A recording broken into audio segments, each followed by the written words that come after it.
जय हिंद, जय महाराष्ट्र, छत्रपती शिवाजी महाराज की जय. पार्ट 9 मध्ये Pratapgad war part 9 मध्ये मी तुम्हाला हे ऐकवलं किंवा सांगितलं की छत्रपती शिवाजी महाराजांचं पत्र काय होतं अफझुल्लासाठी. राईट. ते वाचून दाखवलं कृष्णाजी भास्कर यांनी. तो वेळपर्यंत आमचे जे पंतोजी काका होते ते बाहेर उभे होते. हे सगळं ते पत्र ऐकल्याच्या नंतर त्यांच्या चेहऱ्यावरती गुलाबी आनंद त्याच्या चेहऱ्यावरती गुलाबी आनंद जो पसरला होता तो होताच. त्यानंतर त्यांनी आज्ञा केली की बाबा आता पंतोजी काका किंवा पंताजी बोकील म्हणजे छत्रपती शिवाजी महाराजांचे हेजीब किंवा वकील ह्यांना आतमध्ये बोलवावं. तर आता सगळे सेवक बाहेर गेलेले आहेत आणि आता आतमध्ये आहेत फक्त तिघजणं. अफझुल्ला, त्याचे वकील कृष्णाजी भास्कर आणि पंतोजी काका. पंतोजी काका आतमध्ये आले, हवा पाण्याच्या गोष्टी केल्या असतील आणि मग ते बोलू लागले. ते काय बोलले अफझुल्ल्याला हे मी तुम्हाला ह्या पाठमध्ये ऐकून सांगणार आहे. ऐका जरा. ते म्हणतात, राजे आपणाहून वेगळे नाहीत.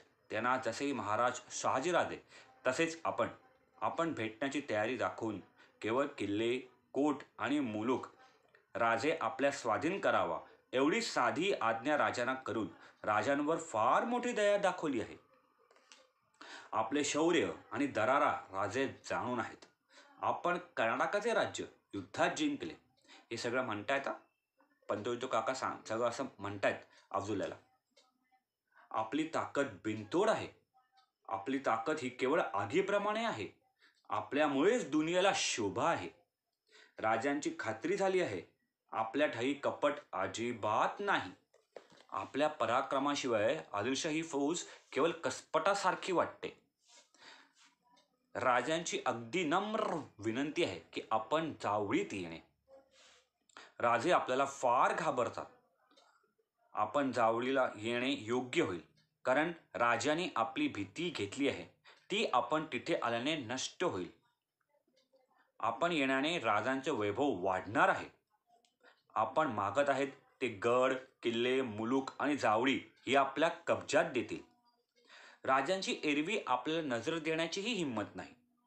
पण आपण जावळीत आल्यावर राजे स्वतःची कट्यार म्हणजे तलवार तुमच्या समोर काढून ठेवतील. जावळीची थंडगार जंगल शोभा स्वतःहून येऊन अनुभवावी असं राजांचं म्हणणं आहे, किंबहुना विनंती आहे.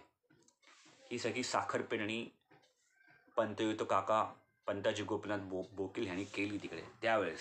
आणि त्याच्यानंतर म्हणजे लिटरली त्याच्यानंतर अफजल खानला काय वाटलं, तर त्याच्यानंतर अफजल खानला असं वाटलं की त्या जावळी जवळजवळ आपल्या कब्ज्यामध्ये आलेलीच आहे.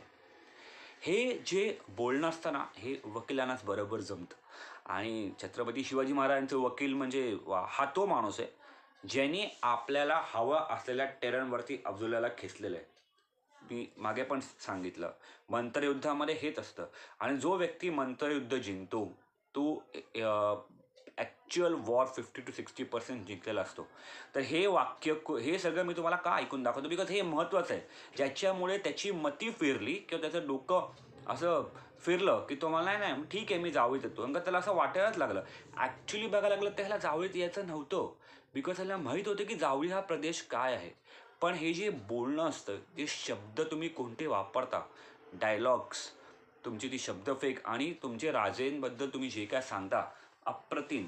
पंतोजी काका अप्रतिम माणूस होता. ह्या एंटायर वॉरमध्ये ॲक्च्युअल जे वॉर स्टार्टिंगला फिरवलं ते ह्याच माणसाने फिरवलं. तर हे काय बोलले हे महत्त्वाचं होतं.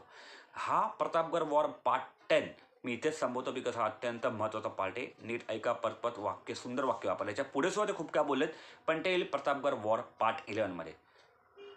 जय हिंद, जय महाराष्ट्र, छत्रपती शिवाजी महाराज की जय.